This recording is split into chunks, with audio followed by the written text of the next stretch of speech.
If you are new to our channel, don't forget to hit that subscribe button.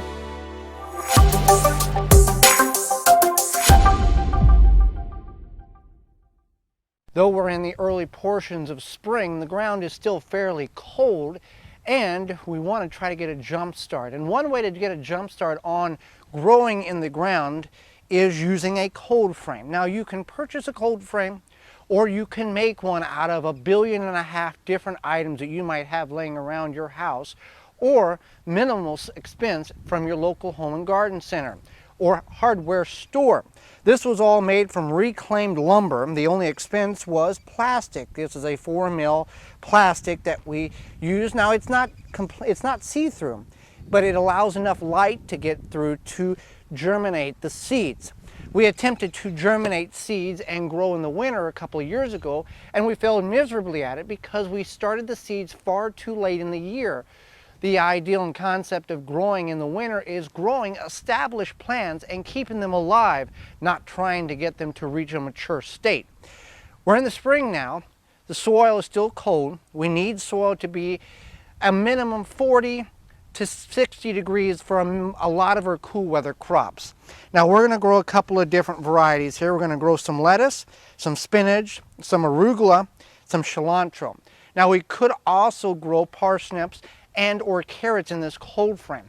We're choosing not to do that because we want to utilize other areas of the garden for a lot of those carrots and parsnips.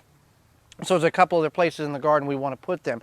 These here, cilantro, arugula, lettuce, well, let's go over these. Spinach and lettuce will take about 40 to 60 days to reach maturity. Arugula will take 30 days. And arugula, for those who may not be familiar, it is a green that has a peppery taste to it whenever you eat it. As well as cilantro will take about that 40 to 60 day range as well. We decided to put the cold frame in this area of the garden for a couple of reasons. Now, wherever you put your cold frame, you want to keep a couple things in mind. Where is the sun at relevant to the cold frame itself, because you're wanting the sun to warm the internal portions and heat up the soil. If you're still in an area where the soil is extremely cold, or if not frozen, and you have the availability to have a cold frame, you want to set your cold frame on an area where you're intending to plant about 2 weeks prior to planting. That will ensure the soil will warm to an adequate temperature to plant those seeds and get those to germinate properly. Another thing you want to keep in mind is whenever you are building or using a cold frame, it gets very hot in a cold frame. Just because the ambient temperature may be 50 degrees outside, that doesn't mean that it's 50 degrees inside the cold frame.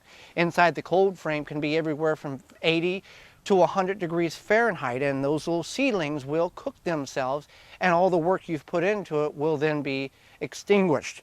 So you want to be cautious of that and aware of the forecast so you can know if you need to vent this during the daytime. If it's 60 degrees outside, yes, absolutely, in our instance, we will vent this. But if it's only 30 degrees outside with a nighttime temperature of, let's say, 20, we'll keep this closed almost all the time.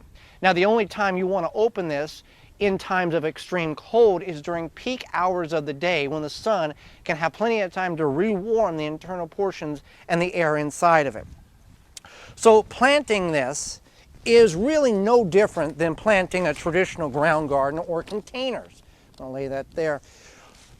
The thing you want to keep in mind is, and we've made this out of straw bales, this is 2x10 reclaimed lumber here, is you want to, one, in our instance, we worked the soil, got all the weeds out of it, and then we also made sure that this was all nestled in the soil so there would be no opportunity for air to seep up underneath. We also have this gasket of other leftover plastic just to add more of a seal to it. Obviously, we're not nearly as concerned of keeping the Arctic cold out of this due to the fact it is springtime. Now, if it was later in the fall, then we would really go an extra mile to ensure that the internal portions of this cold frame was kept warm.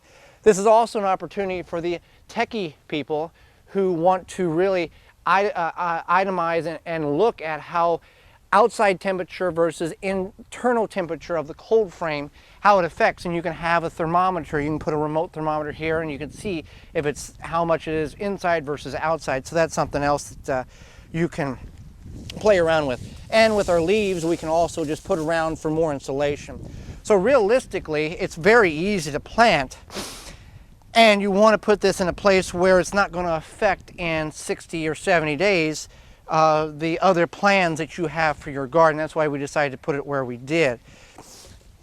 And you want to plant these, as I said, just identical to how you would in a traditional ground garden, raised bed. Spacing's the same, and it really is quite easy to do. So I'm just going to go ahead and plant this, and then we'll come back and we'll cover it all up. All right, so I got it all planted. What I've done was I did 3 rows of, which it doesn't matter to you, I'm just telling you. We did 3 rows of radishes, French breakfast, that was something that we added. A couple rows of arugula, spinach, a couple rows, 1 row of cilantro, or 2 rows of cilantro, 1 row of cilantro, 2 rows of spinach, and some leaf lettuce. And I'm just going to pick up our seed packets, and I'm just going to gently cover it in. Now, the radishes will germinate about, well, all this will germinate 7-10 days because it will be warm in this cold frame. Radishes will be the first to come out in about 25 to 32 days. Then the arugula, and then the lettuce and spinach and cilantro will come out. Now the question will be asked, what else could I make a cold frame for tomatoes or peppers or squash? You certainly could. Those are called low tunnels or tunnel greenhouses. Now, certain people will try to do winter sowing, and that is a method of where you take all types of seeds, cool weather and warm weather, and start them in milk jugs outside during the frigid temperatures of winter, and they'll germinate. It's a process, and it's not for everybody, but it certainly is something that should be looked into if you would like to try that. Now, a low tunnel is a tunnel that is low. It's 1 foot, 2 foot high. Now, you could put your transplants of your warm weather crops in it. Now, one thing I would greatly caution you with is by doing that too early, and you can also do green beans too early in the season, you're not going to be able to keep the intensity, that heat that those plants want in that tunnel. By not having the adequate temperatures of that 55-degree soil temperature, for example, for tomatoes, and about 60 for peppers, by not having that consistency in that atmosphere of warmth, you're going to stunt the plants and put them in and stunt them and hurt them in the longevity of their growing. So as eager and as ambitious as we want to be of putting warm weather crops in the garden, unless you have a giant giant tunnel that you can walk in like a greenhouse, I would really shy away from putting some of those warmer weather crops in the ground earlier than what they should be. Something like this, a low tunnel will work great for broccoli, cauliflower, kale, cabbage, anything like that, that it can handle some of that coolness, but it needs just that little bit of warmth to keep it going. So that's our cold frame. We're just going to close it up. It's going to be warm the next couple of days, so we just want to vent it slightly so we can get some of that greenhouse effect in there to warm the soil even more than what it is now, but also not to bake the seed.